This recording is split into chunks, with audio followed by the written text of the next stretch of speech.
Now to our political panel. Tracy Selfel, a former advisor to the Hillary Clinton for President 2008 campaign and an advisor to the Ready for Hillary Super PAC. Senior editor for the National Review, Ramesh Ponnuru, and political reporter for Yahoo News, Chris Moody. It's really interesting, guys, because you have these two magazine pieces hitting the same day. This largely flattering piece by Joe Rogan that basically, in New York Magazine, basically argues she's learned from her mistakes, she's ready for 2016, and then this piece on Doug Band, the Bill Clinton aide, which, whether or not you believe it, it seems to highlight all the baggage and drama of Obamaland. Tracy, this was probably not the rollout that the Hillary Clinton team wanted when because this was an interview with New York Magazine, was obviously planned and in the works. And then you have this other story from the New Republic. It really kind of steps on the message. Well, I don't know what the crossover of the two audiences are out there, but I think earlier, Aaron... Me, basically, and the people at this table. Okay, so... four of us and some of the crew. N of six, okay. Let's say. Erin's piece earlier, where she talked about Ready for Hillary and what they're doing, the video she showed at the beginning is their announcement of 1 million supporters. So you've got whatever people want to call the little micro dramas and the things that fuel a lot of stories like these. And then you've got, let's just call it the rest of the world, right, where it doesn't seem to make a difference. Chris? You agree with that? I mean, is this honestly a negligible thing, the fact that the New Republic has this not positive piece about Clinton land versus New York Magazine and just the existence of Hillary Clinton and who she is? We're rolling into fall 2013 right now. There's a lot of time left. I think this is the kind of thing that kind of evaporates over time. Now, the next 3 years are going to be spent with pieces like this all day long. Oppo dropped here, nice feature pieces dropped there. We're seeing that coming in from not only super PACs, but from the parties are starting to roll out research teams on Hillary. And the Democrats are going to start doing that on the bunch of candidates they have on the Republican side. So it's going to be like this for the next several years. But what's also interesting about this, Ramesh, is let's say that let's say that the piece against Doug Band in the New Republic by a very respected investigative reporter, Alec McGillis, let's say that it's not fair. Let's just posit that for a second, that it's not fair.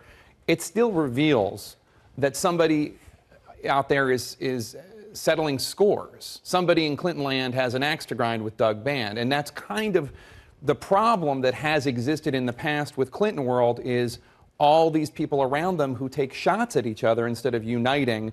And that kind of was the problem for her in 2008 to a degree. You know, I'm reminded of a story which I think the New Republic ran back in 1993 about the coziness and infighting of the Clinton world, and it was called Clincest. And you just get this powerful impression reading all this Clinton stuff. And in particular, there wasn't really anything particularly scandalous that's been revealed here. It's sort of like the ghost of scandal future that's being told in some of these stories. And I think what the opponents of the Clintons in both the Democratic Party and the Republican Party want to say is, if you liked all the scandals we've had in the past, we'll get ready for more if you elevate her again. I do want to turn to the other pressing issue of the day, of course, which is the pending government shutdown, which is pretty important. And there's a new Pew poll out there showing that with 7 days left, there's a poll on who will be blamed. Republicans will be blamed by 39% of the public.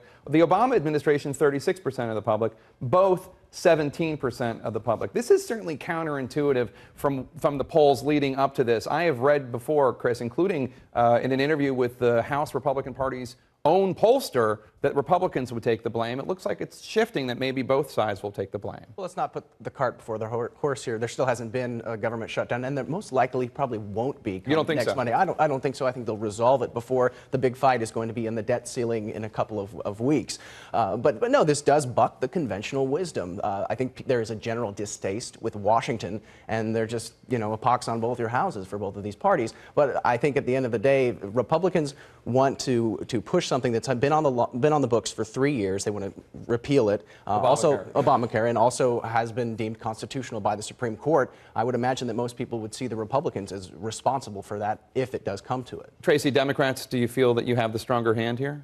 Well, also in that Pew poll are interesting numbers on the willingness to compromise. And it does appear that Democrats are willing to do that, that there's compromise that will be necessary to avert the shutdown. And the Tea Party, for example, on the other side of that equation, they're not willing to compromise. And it's that stark difference that is and should be the scariest thing to all of us, because Democrats willing to compromise Tea Party not.